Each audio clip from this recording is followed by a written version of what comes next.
Morris J. Golembeck, QuickBooks Video 1, Working with the Chart of Accounts.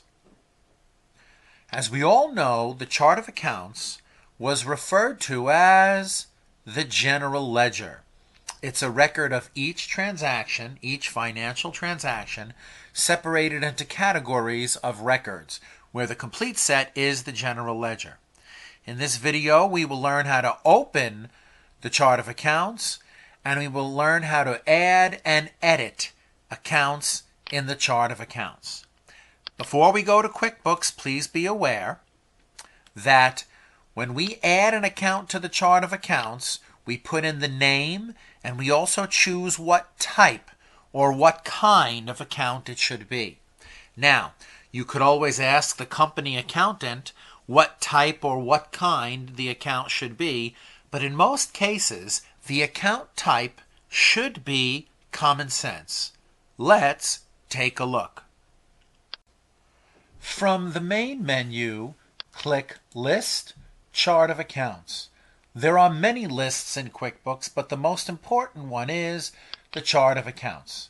Now, when you open the Chart of Accounts window, you will notice that it lists the name and the type, the name and the type, the name and the type. And before we continue, I'm going to put the Chart of Accounts in the icon bar. View, add Chart of Accounts to the icon bar.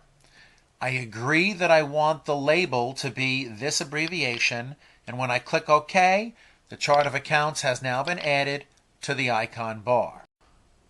Now let's add to the Chart of Accounts the MJG bank account and another account called Delivery Expense. The bottom left button of any list window is the main button that controls the list. We're going to click Account, New, and an additional window pops up. This window is only asking us the type or the kind of account that we are going to add to the Chart of Accounts. Now, if we choose an account type, QuickBooks gives us a brief description about that account type. For example, if I click Bank, it gives us a brief description of how that type of account is used in your company. If I click Expense, it gives us a brief description of the types of accounts that would be categorized as expense. Let's leave Expense and click Continue, and you notice an additional window pops up. Now, the account type has already been chosen in the previous window, but we can change it here if we want to. Click once into the account name field and type Delivery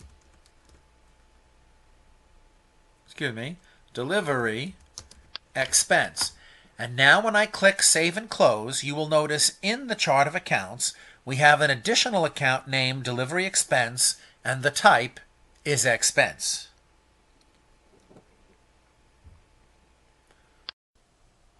Now let us add a bank account. Account, New, the type is Bank, click Continue, and of course we type in the name MJG Bank Account. Save and close. Oops, sometimes you get these pop-up advertising dealies here. If you read it a little bit, you can tell it's just an annoying pop-up and you can click No. Now, here's the name and the type added to the account. But what if after you create an account, you wish to change the name? No problem. Click directly onto the account and select the account whose name you'd like to change. Then from the bottom left, click Account, Edit.